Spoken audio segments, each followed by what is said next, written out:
What we're going to be discussing is the importance of recognizing the potential for having dirty electricity. Now, I'm not talking about saying it's coal-fired power plant or anything like that, or nuclear power plant. I'm not talking about that whatsoever. I'm talking about we have to recognize the cleanliness of the electricity that is coming into your farm and your farm shop, and also to a certain extent your house. So you may say to me, well, Hot Rod, what's this about dirty electricity, right? Well, what you have to understand is that what comes into our buildings or our farm shop is something called AC. It's alternating current, right? So AC, and I'm going to make this very, very simple. Very simple. So don't worry about it that you're going to say, I'm not an electrician. You don't have to worry about it whatsoever.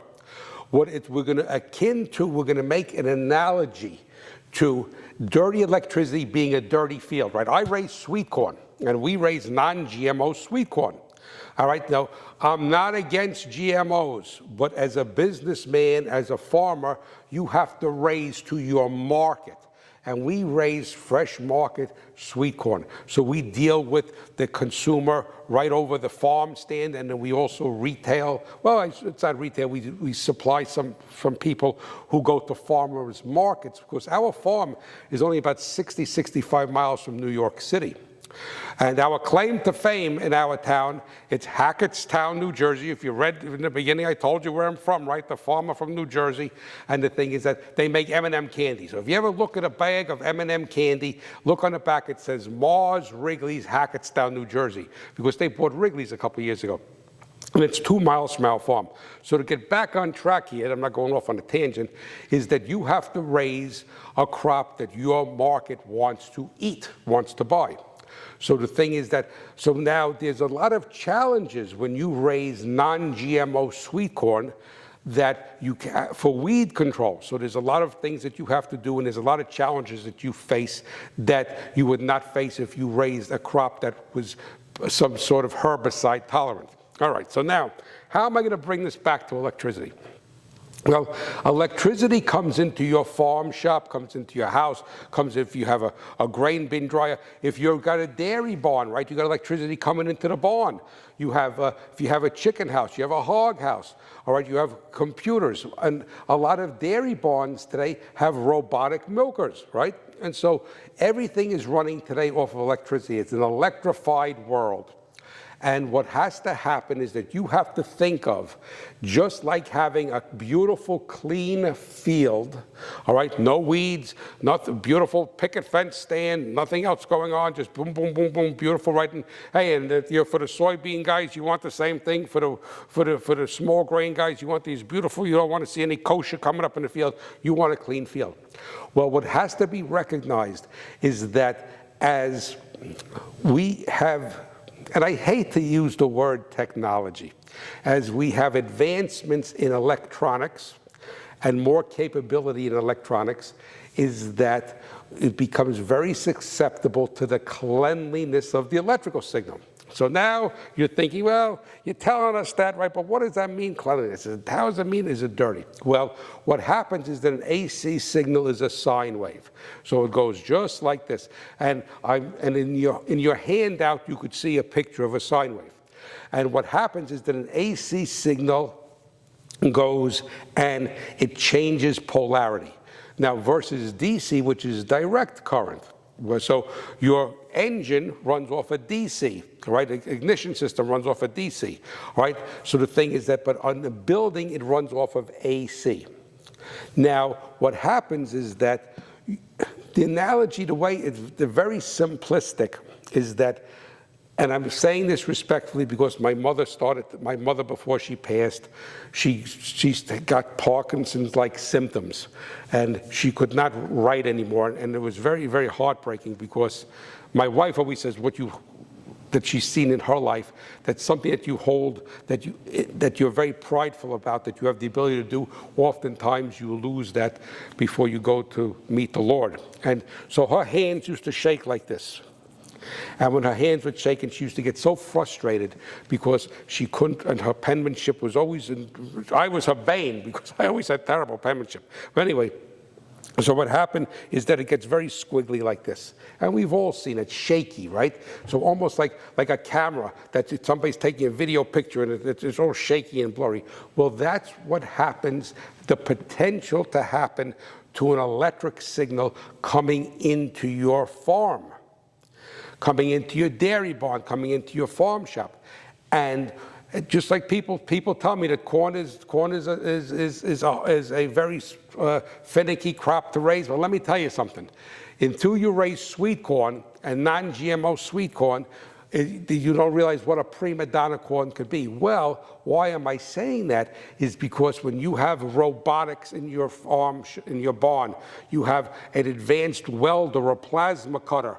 All right, you have advanced controls on your grain bin dryer. You have you have an advanced computer system. You have TVs, right? You have all of these things. You have cameras, whatever you have, right? Is that the more complex that those systems become and the more ability, they become a prima donna like my sweet corn that I raise. My sweet corn, you look at it the wrong way, it's not growing, it's not germinated, it's not emerging, it's not doing anything. So what do we do about this with electricity, with dirty electricity? Well, there is something called total harmonic distortion. And it could be read with a relatively inexpensive meter. Now, what happens is that you have the power coming in from the utility, right? And the utility company has all intentions of making very clean electricity, it's clean sine wave. And by government regulations, they say that there's a maximum of about 5% total harmonic distortion. So what does that mean in simplistic terms? That means that this sine wave is very pure, it's very clean, all right? So by utility standards, and that's more or less throughout of North America, it's the same, is that if it has a little bit shakiness with this, and it's read as a percentage. So basically, if you say up to 5% total harmonic distortion, you could reverse the numbers and say it's 95% perfect, and it's 5% a little bit squiggly, all right? Well, the thing basically is that squiggly part is what messes up electronics and has the ability to burn them out. I'm going to use that term, even though it's not a technical term, but for our purposes, it's fine, that term, to burn that or make it not work correctly. So the thing is that, to think of it this way, would you want to go to a restaurant and eat off of a dirty plate? No, you wouldn't want to eat off a dirty plate. Well, all of this advanced electronics doesn't want to eat off a dirty plate. It wants very clean electricity. And if you look at most computer systems, and when I'm saying computers, all right, delicate electronics, I'm going to go pick on the dairy robot, the milking robot. And the thing is that it doesn't want 5 or 6 or 7% distortion, shaky like this. What it basically wants, it wants it perfect. It wants it nice and clean. It wants a clean plate. Now, what happens with the power company? Well, the power company has all intentions. Nobody's a bad guy here. I don't want you to say, oh, the utility, we have rural electric and they're bad. No, nobody's bad, all right? It's just a matter of circumstances. So let's say that your farm is on the same grid that a printing plant factory is, all right? Now, coming from the power company, the electric is nice and clean. The total harmonic distortion, the shakiness, is less than 5%. All right, but now this printing plant, they're printing magazines there, right, or newspapers. Got these big printing presses that they're going, and those printing presses are actually putting, believe it or not, and all you have to do is understand it to this level, is that it's putting what we call noise, shakiness into the electrical signal. So now your farm is at the end of that line. So now, even though the power plant is making very clean electricity, less than 2.5% harmonic distortion, 5%, whatever the number may be, all right, the thing is that now it's coming to your farm dirty. And now you're having, I had a listener contact me from up in Western Canada, and he a dairy farmer, and he put LED lights in his dairy barn. And then all of a sudden, he says, I'm going to put these lights in, and it's going to make an investment in it, right? Because he says, my son is 15 years old. It's supposed to last 50 years, right? It's supposed to, right? Operative words. And he'll never have to get up there, and we got better lighting, we'll save electricity. And now these lights are popping. And he says, all right, fine, one failed, this failed, that. All right, but now he's getting this high failure rate. So he reached out to me because I did a radio show on total harmonic distortion. And he reached out to me, and I said to him, what you need to do is buy a meter that reads THD. Now, if you contact me after the seminar, or once you get home, get back to your farm, you could email me at hotrodfarmer@farmmachinerydigest.com. My email address is in your handout, so don't worry about it. You don't have to write it down now, and the thing is that to remember it. And then I will give you a list of a couple of different meters that you could invest in. The good thing about these meters is they could be used as a multimeter, voltmeter, an ohm meter, all right, amperage, everything. And it also reads total harmonic distortion. Now, another thing to come into play is that, what about your backup generator?